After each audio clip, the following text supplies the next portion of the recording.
Hello, everybody. Just kidding. I'm going to talk about the Spanish market today. So we can differentiate between the residential market and the commercial market. In the residential market, prices are increasing a lot since 2014.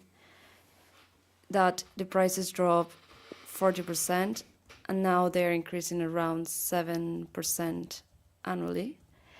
And there's like a lot of investors who are willing to invest in Spain because we have like very good macroeconomics indicators, as like the Spanish economy is growing around 2.7%. The unemployment decreased around 20% in Q2 2016. Right now it's quite easy to buy a house because the mortgages are quite cheap. The interest rates are quite low, are around zero, so it's like from a long time ago, it's the first time that are quite cheapy to buy a house. And like there is a lot of demand for houses that are in good quality. So the residential market is growing a lot. If we move to the commercial market, we can divide it into offices, logistics, hotels. Okay, I'm going to stop you. Okay. When you saw Ellen, what did you see her do? Yeah, he's like changing the mood. Yes, the pace, taking pauses, serious, joke, smile. Okay, how are you doing it? I'm doing like very Very what? flat. That is the right word. Okay, I'm not saying it's bad. No. And what you're doing, do you remember when I said I want side heading? Commercial sector. No, imagine it's in bold. You need to imagine the bold, no, block capitals. Imagine your PowerPoint. Headline. Okay. Then underneath, the paragraph of detail. And I need to hear the difference. Because what you're doing is you're just going from one section to the other section with no pause. Yeah. And that means I can't get everything, but I want to at least get the headings. No, then you can't just give me the heading. You have to explain a bit. But pause, and then be no more dynamic on the goes. Okay? We will do some acting with you because I think you will be good at it, and at the moment you're not. Okay. Okay?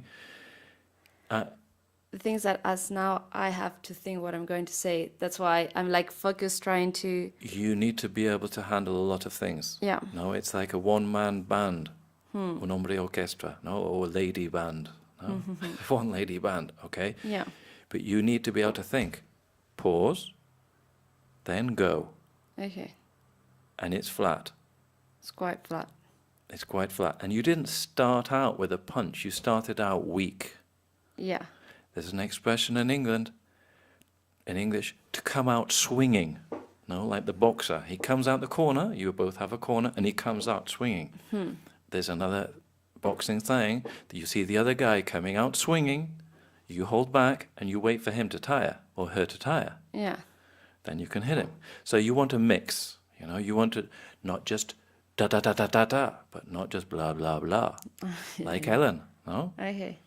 We're going to listen back, and you can see if you think I'm right, no?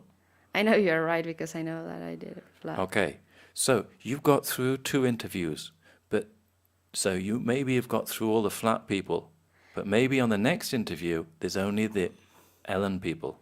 No, I think, for example, the last one with the last guy, it was like quite active.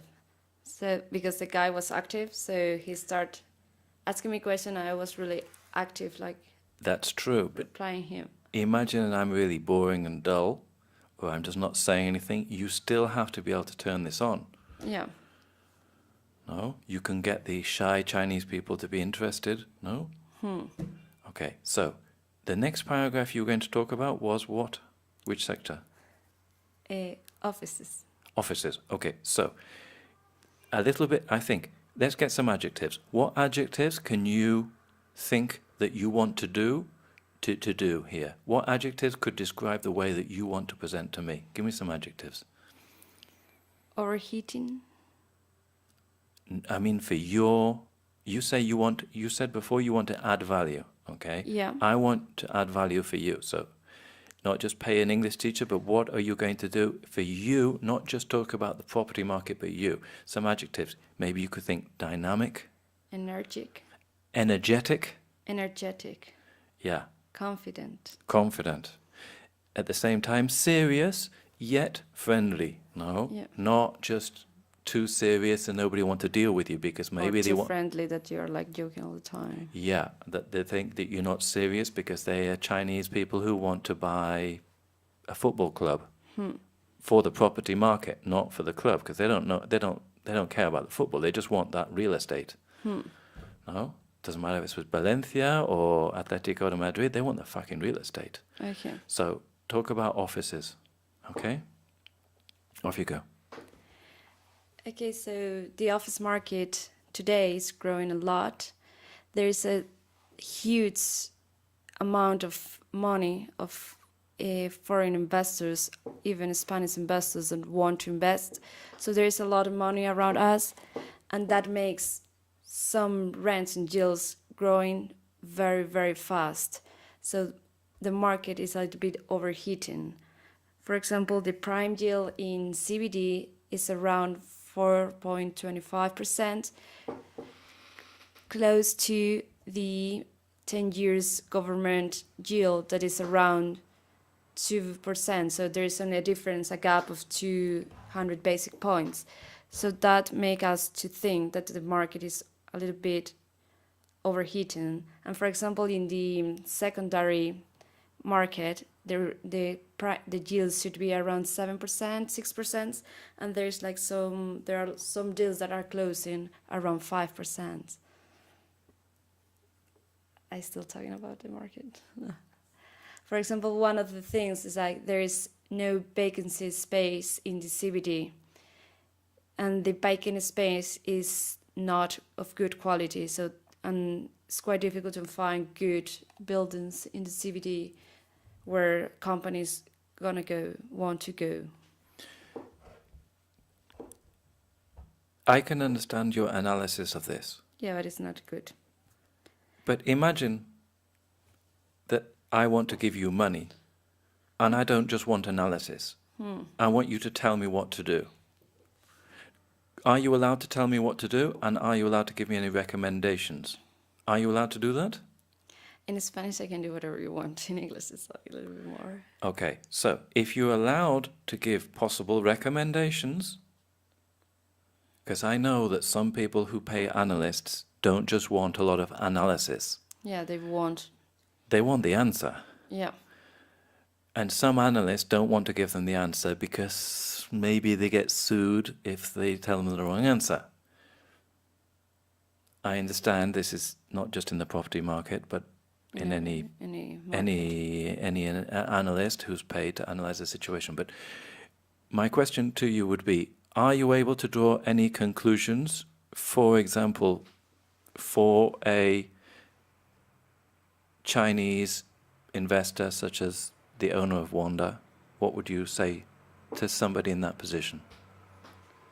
Like in general, or just like office? Or Imagine you have a Chinese client who has several $1 billion cash, okay. and he wants recommendations, if you can give any. What would you say to that Chinese client? We'd say he's got $3 billion cash and he's looking at possibly coming into Spain, but he doesn't know whether he's coming into Spain, and if he does, he doesn't know what he wants to do or where. Have you got any recommendations? Would you say that he doesn't come in because they're overheating, or you tell me? Okay. So today it's quite difficult to have good rentabilities. No, you say you have good yields because, for example, the government bonds around 2%. It's very difficult to have high IRRs, about 10%. So as the Spanish market is growing a lot, I think it's a very good opportunity to invest in it, because if you, for example, invest in residential, prices are increasing quite fast, and we are not still in the peak of the bubble. So I think it's a very good opportunity to invest on residential buildings. I think the best way is to buy buildings that are not good right now, so you can add value during a refurbishment, make them like more valuable, and then sell them, because there's a lot of people trying to invest on to buy residential units. Even loads of people from Latin, Chinese people, and Spanish ones.